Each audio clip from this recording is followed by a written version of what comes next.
Yeah, let's just cut straight to the studio, shall we? Thanks, Hayley. Today it's story time with Mark. We're travelling to England.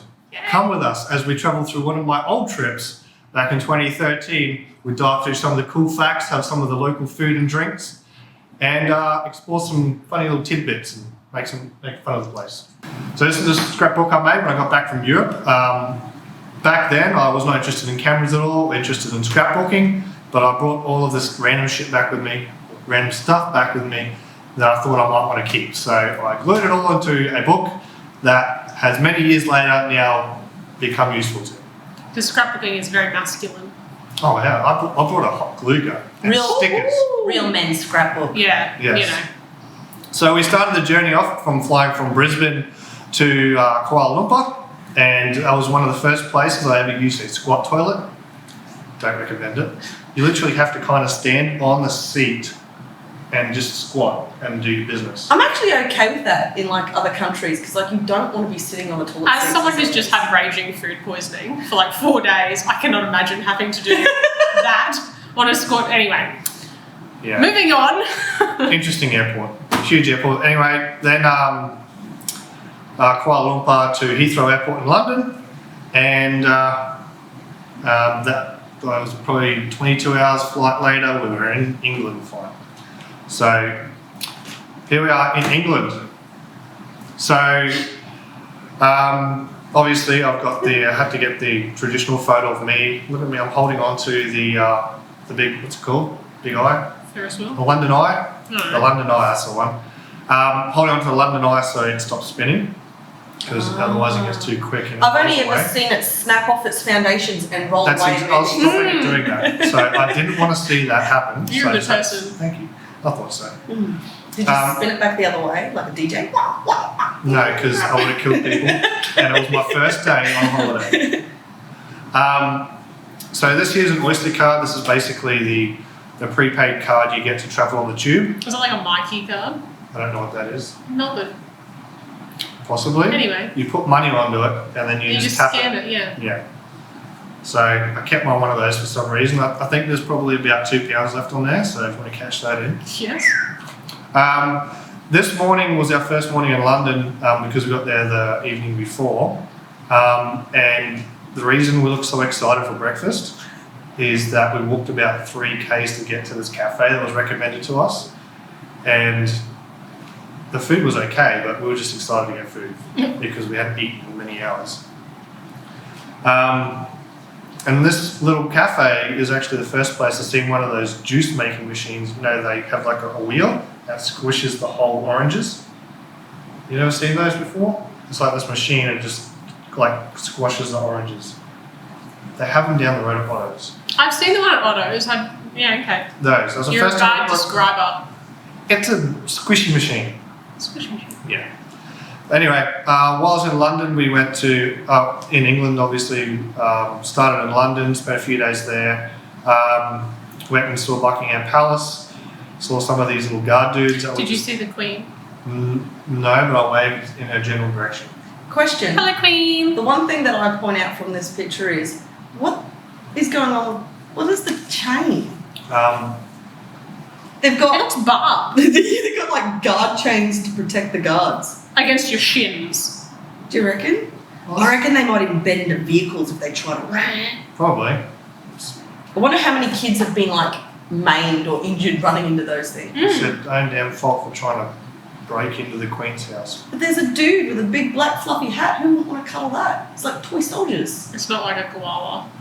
You couldn't go up to this one because you weren't allowed to go over the things. Yeah, he's got. There was other ones you could go get next to, but not this one. Okay. He's an Do you reckon they train for that? Like they get them and they get like rubber ducks and they like squeak them and they go, he didn't laugh. He can go on display. display? Yeah, because they're not allowed to move or make any sort of things. Not the military training, it's the rubber ducky training. It's a rubber ducky challenge. I reckon they like Right. train them and stuff, like to not react, and then they put them out. in I'd be the public. worst. Well, I don't know about all of that. They most probably go into a Zen space. But did you know that the smallest statue in the world is in London? Is that it? No, that's a key ring. That's a key ring of a little English letterbox. How small Not is it? letterbox, it's a phone box. It is. Clickables. I don't know the exact size, but it's basically small enough that you won't notice it unless someone actually points you to it. What if you stood on it? It's obviously in a spot where people aren't just going to stand. Oh my god, what's that? Like little Lego. My kid would be like, Mom, I found this really cool thing. Can we keep it? When you get back to Australia. Yeah, we're just still like a national icon. Well, this it's of two mice. The statues of just two mice, This and makes it even better. it was created because there was two guys who were building back in the old school days. Yeah. And they were fighting each other, having fisticuffs over who stole each other's sandwich. And what happened is while they're fighting, they fell off the thing that they're working on. They both died. But someone found out later on that it was actually mice during the plague or whatever. It was mice they ate their lunch. So there's a little tiny statue somewhere in London of two mice that's dedicated to them. That's a really elaborate story for two dudes who were dumb and fought each other in a golf building Over sandwiches over sandwiches. or some type of unit. Yeah, but it's like London. Like that is such a Already male old. thing. That's such a male thing. You ate my lunch. We're both gonna die. There'll be some in-depth meaning, like some sort of learning from it, like, you know, like if you die over such a little insignificant thing. Like you'll Confucius only get a little- say. Yeah, like a little insignificant like statue will be put somewhere where like no one will even notice that it ever happened. So don't fight over little things like sandwiches. That's what it'll be. That's what they're like over there. They've got meanings for everything. Silly people. Also in London, you know those black cabs, the traditional old school looking vehicles? Yeah. Yeah. Yep. So from Heathrow Airport we stayed in King's Cross, don't recommend it. Is it like Sydney, King Cross? Or is it the red light district? No, it's so noisy. Yeah, it's a very, the big train station there, and you've got like a lot of things being built and all that. It's just a noisy place, and like probably not, I would say, a nice place. It's not a place you'd like, today I'm going to go to King's Cross because I want to go somewhere nice. You wouldn't do that. And that way, yeah. Oh. But anyway, those black cabs, it takes 2 to 4 years to become a black cab driver. I have heard this. I don't know what show I was watching, but it was about the cab drivers, and you've got to like all these rigorous tests. It's not like being a cabbie in Australia where you're just like, oh yeah, you'll be right, mate. But you've got to be able to do it so quick. I think they've got like a standard cab, and they've got like a. It's an expensive cab. It's a. Yeah, so you have to know all the back Like streets Uber of Black or when whatever it is. It's like really. Yeah, they have to. Yeah, they've got. You have to have a certain year model vehicle of a certain value or whatever it is. I think to drive. Yeah. So they that's have to memorise every single street in London, Yeah. and then also the quickest route to get anywhere. Yeah. So yeah, 2 to 4 years it takes to learn all that, and then obviously if you don't memorise every street, then But it's is the it- normal taxi driver. Is it an old school car? So would it be like us starting up an elite service that you only drove like a 19 Land Cruiser. or like an Oh, EH fuck, Holden? Like where would they get new EH Holdens? Like you'd be like you can't just build them. Like you'd have to maintain old. Like they wouldn't be able to put out more and more. and Would more. they still manufacture them just for this? The I black don't know, that's because what the I feel like fares, that's an interesting fact. the fares are pretty expensive. I think it cost us like £60, which is like at that time And it would be Keystar. $120 to get from the airport to King's Cross. Wow, that's all. Yeah, welcome to England. And it would guzzle fuel. So that's what I'm saying. It's not like you'd have like a hybrid version. Oh, probably want it. One It would be funny if we Google later. It's like there's a hybrid version. And I just said, so now he has to go. A little thing. And now I've got to do it twice. Thanks, Hayley. Because we have a younger audience sometimes. All right, moving on from England. Like England was okay. We saw the Story Bridge. We saw the See big Big Ben? Big Ben is not actually the tower. Big Ben is the clock. Okay. Did you see him? We saw it. Excellent. It's like that way from the London Eye. So there's this bridge that goes along here, and it's the other side of the bridge on this side of the river. Coolio. Yeah, that's pretty cool. So from London, we then travelled. I wanted to go to Buxton because I actually knew someone in Buxton. So we were supposed to spend a day in Buxton because that was like the only place I wanted to go. But there was a giant flower festival on there at the time, and there was no accommodation. Either that, or they didn't want 5 or 6 of us? 6 Aussie blokes running amok in their flower festival town. So we couldn't get accommodation anywhere. Everywhere we went, like, but it was a nice place. It was a pretty little town. in the middle, basically in the middle of England, in the middle. Did you get a photo of you dancing in the flower fields? No, we were only there for like an hour while we were looking for accommodation, and then we tried to go to the next town because there's a little town here, they might have accommodation. We went there and we're driving our soccer mum van down the street because it's the only car we could hire that could fit 6 of us. And everyone was staring at us. This tiny little town, and everyone's just stopped on the street instead. Have you ever seen the movie Hot Fuzz? Yes. Yeah, it's like for the greater good. About the greater good. The greater good. How can this be for the greater good? The greater good. Shut it! It was like that. We were driving in town and staring at us like, yeah. So we didn't last there very long. By that point, it was probably like 7 o'clock at night, and we just ended up going, we're not going to stay here, we're going to go to Manchester. So we carried on to Manchester and did multiple pub crawls and all sorts of drunken antics there before 2 days later heading to York, which is this place here. In it? You heard that all the time over there. That's all right, isn't it? Okay. What does it mean? Isn't it? Isn't it? But this part of England was a little Cockney, a little bit. So A little. What's a Cockney? It's the way. It's like an English way of speaking. It's almost like a sub-language. you know how like Australians got bogans? Yeah. That just kind of They've got don't cocks. sound that educated. With knees. It's just a different. Basically, don't expect double T's to sound like T's. They just disappear. So if a Cockney person says little, it's little. And I met a couple of people there, and I argued with them so much that you're from England. This is where the language originated, but you can't even speak it properly. Yeah, very true. Coming from And Australia. this is where Mike got kicked out of the town. Yeah. No. Okay, but there's no accommodation all of a sudden. No, this is in Manchester. We have plenty of accommodation in Manchester. But in York, probably my favourite place in England. That's where all my family's from. Do you recognise, does this street here look kind of familiar? That's what I That's don't from know. Harry Potter. It's Diagon Alley, yes. So this is one of, Yes. so this is what it's modelled of. And it is I exactly feel like a this. gigantic loser right now. No, because Harry Potter's Harry cool. Potter's like the win. It has all these little like chocolate shops and stuff all the way along. Really cool, old school town. You can't, most of the time you can't drive cars in York, in this part of York anyway. It's all got like the castle walls and stuff, and it's got barricades. The only time they let trucks in there, I think, is maybe at night time to resupply stores in there. well, while we're in England, and before we talk about anything else, we're going to have some of I wouldn't say where the drink originated from, but a drink that's quite popular in England, and that's gin. Not a drink that I would normally It means go out and buy, but Yucky. yeah. But gin became very popular in England back in the, it was pretty old days. But anyway,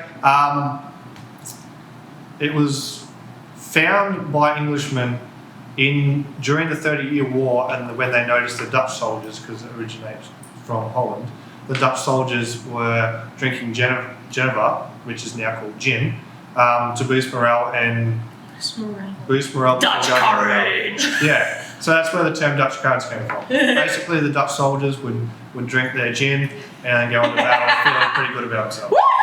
And this is why the Dutch people almost died out. Oh, come on now. I like them, they're pretty good people. Cool. If you would like to pass us the I glasses, thought you please. said would you like to get naked? I would like us to know. This is not the casting couch. Uh, You got 2 girl glasses, I'm guessing. yeah. And Mark got himself And Mark is man glass. mentally friendly with So that he his could drink metal his- straws. purple drink. As you can tell, I bought this before Christmas, and it's pretty good. So this is gin's normally obviously clear, but this is made obviously with the juniper berries. That's how it's distilled, but also flavoured with sloe and mulberry, and sloe is a type of berry that I didn't know about until Christmas time, basically last year.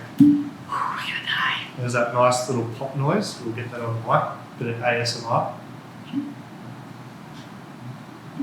Anyway, Can I sniff it? you may have a sniff. It doesn't smell that bad. What does it smell? Hang on. It's a little bit of methylated spirits. Yes, but that's the gin. Methylated spirits that's accidentally been tipped into the sage bottle. No, it's accidentally had some blueberries dropped in it. No, I can't smell any fruit whatsoever. I can smell the purple. Anyway, a little bit for you. See how I'm not pronouncing my T's. I want like half that. A little bit. Just do like a splosh. Just a wee little bit. It's not. Oh my goodness, you've spilt it everywhere. Now you have to lick it. It tastes good. It tastes like cough medicine. It does taste like Oh my god, it's all over me. This is a kid that never complained about having his Where's those wipes, Haley? You should prepare wipes and Yeah, now they're maybe wipe me. gone. You can tell Haley's a mother with small children. Cucumber and aloe, just for a little bit of a texture. Thanks. Oh, texture. And if you could pass me that Victorian lemonade. Victorian. Is that our chaser? No, that's going to go in with it. Because Oh. so gin, obviously distilled from juniper berries and often flavoured with other fruits, spices, herbs and flowers. But it's not meant to be drunk on its own. It should always be used in cocktails. So that's why we're having a mixer with it. And I like cocktails, so we're suddenly interesting me. So I don't know what this will be like with the Victorian. God damn it. I'm just gonna Haley, baby wipes. Do you want the real lemonade? No, because it's not English. Oh. Michelle's just trying to make Victorian. this as much. I'm trying to make it taste better. Is that supposed to be over like some gorgeous ice cubes or something? Yeah, I don't have gorgeous. I have ice cubes. You don't have gorgeous. You have ice cubes, Michelle. Get ice cubes. So you don't have to die. There's ice cubes in my freezer. Why I assume they would be in the freezer. It would be weird if they were anywhere else. That's not a very appealing colour though. How once you have the gin itself is pretty. Well, you normally have gin in a martini, I think. Gins and martinis. Or in a highly creative concoction, which is usually every white spirit known to man with lemonade. Now, Mark, I want you to lay a bet. Do you think I'm going to like this? I am a cocktail girl. I do like cocktails. Do you think I'm going to like it? Yeah. You do? Mm. Do you think I'm gonna like it? Being Let me one of do- the pickiest people. Look how the light, you have like next to no gin in there. Yours is almost the same colour as the lemonade. Yeah, but I don't drink, so I was needing Urine samples. to drink it. Cheers to England. To England. Oh, jeez, Taylor. Rude person. Oh. I like it. It actually tingles up. It's making me smile. It's got a little bit of a sourness to it. Yeah, it's like a real. Gets you puckering. I think I don't know if if it's I was lemonade. already, I think if I was already like 2 or 3 drinks in, I'd smash this. I could smash this, no yeah. worries. It's not really methylated Because tasting. you've got like, 2 drops. I think it's the lemonade that's giving me the. Mark's trying to make us all healthy with this stupid. Oh, it's not healthy. It's got a lot of sugar in it. While we were in York, here we also did a ghost tour that went around the town. It was terrible. The guy, he was like a tall guy wearing dark stuff, so yes, he was dressed like a ghost tour guy. But he just made terrible dad jokes the whole time. We saw no ghosts. It wasn't until after the ghost tour, my story boring. I'm sorry. Sorry. I didn't get much sleep last night. Too many ghosts. You know, every time you yawn, what happens? The ghost dies. No, a ghost sticks his in your mouth. Work that one out in your head. Oh, that's horrible. Bad people. Depends what a wit it is. It could be chocolate. You might like the one. Anyway.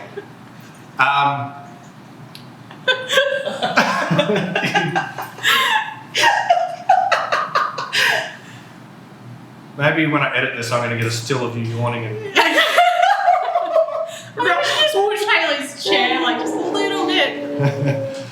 Then the next day we went to, this is, so originally it was wooden, but it was burnt down by the Jews. True It story. tastes bad.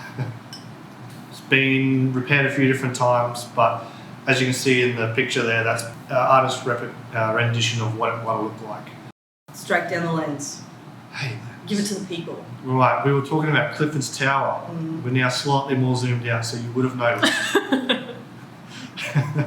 But like I said, this is Clifford's Tower. It's now open to the public, but basically used to be part of the defence of a larger castle. I don't believe that the Queen or King never stayed in this. It was more like maybe lords and stuff. Yeah. When there was, I think there was a war where England and Scotland were, doing There's their always thing. a war when they Yeah. So because York is northern England, this was kind of where they put a lot of the defences and stuff Cool. in York to push out to the battlefields to fight the war Scots. Anyway, thank you for joining us in England. Tune in the next episode where we go to France. In it. Back to you, Haley.